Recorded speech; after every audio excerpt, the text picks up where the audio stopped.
Non, il n'y a rien qui a changé, quoi. Pour moi, c'est ma fille. Enfin, moi, il n'y a pas de différence, quoi. Moi, j'ai 3 enfants, quoi. Voilà. Je dis pas j'ai deux garçons ou je dis elle, quoi.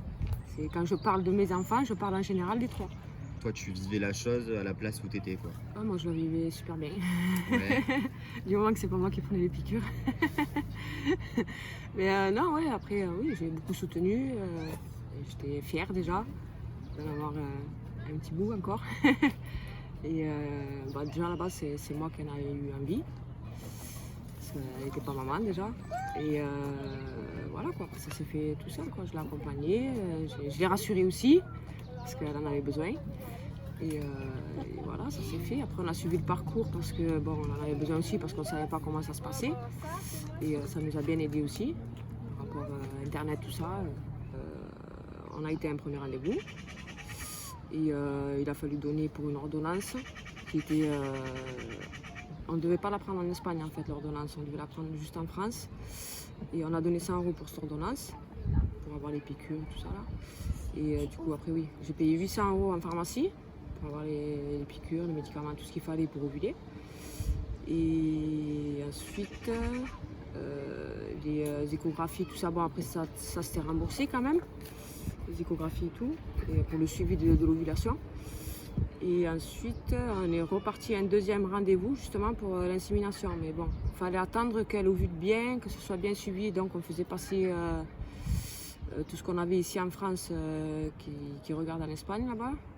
Et quand c'était le moment, en fait, ils nous appelaient un jour avant pour y aller. Donc c'était le suspense, quoi. On ne savait pas trop quand est-ce qu'on devait y aller. Après, ça a mis que 15 jours quoi, d'ovulation. C'était pas... Voilà. Et là, il n'y avait pas de marge. Et là, on a payé après quand on est arrivé, ils ont fait l'insémination, on a payé 1400 €. Et c'est tout. Sans compter les frais d'autoroute, de gasoil, d'hôtel, parce que moi, voilà, on a dormi, je préférais dormir en Espagne. On va pas faire la route directement parce qu'apparemment c'est pas très bon pour, voilà, quoi, pour la fécondation et tout. Donc on a dormi un soir là-bas et après on est rentré chez nous. J'étais super heureuse, hein. Je me suis dit ça y est, c'est bon, là, ça va marcher quoi. Oui, moi j'étais confiance, hein. Voilà, elle, bon, je savais pas trop, elle était un peu stressée aussi, mais bon, voilà, on s'est dit ça va marcher. Hein. Enfin, moi le médecin, il m'a dit que voilà, il n'y avait pas de raison pour que ça marche pas. Elle était en bonne santé, elle était jeune, parce que nous à la base, au début, on ne voulait pas faire ça. Moi je voulais être sûre d'avoir un bébé, voilà, que ça marche du premier coup, comme on n'était pas sûr. Et du coup, je me souviens plus très bien comment ça s'appelle. Mais in vitro. La fécondation in vitro. Voilà, donc du coup moi je voulais faire ça, pour être sûre quoi. Mais, parce qu'il y a plus de chances de réussite. Oui, mais les traitements sont plus lourds. Donc du coup, voilà, on s'est mis à réfléchir à 2 fois et on s'est dit quand même, elle nous dit qu'il n'y a pas de problème pour qu'elle tombe enceinte directement. On va essayer ça d'abord, et puis après si ça ne marche pas, on essaiera autre chose. Voilà, mais coup de chance, c'est marché du premier coup. Ça nous revenait, je pense, à 4500 €, un truc comme ça. D'accord. Ouais. Sans parler des frais à côté. Hein. Sans compter les frais à côté. Une grosse différence quand même. Oui. Non, il n'y avait pas mère et mère, il y avait père et mère. Oui.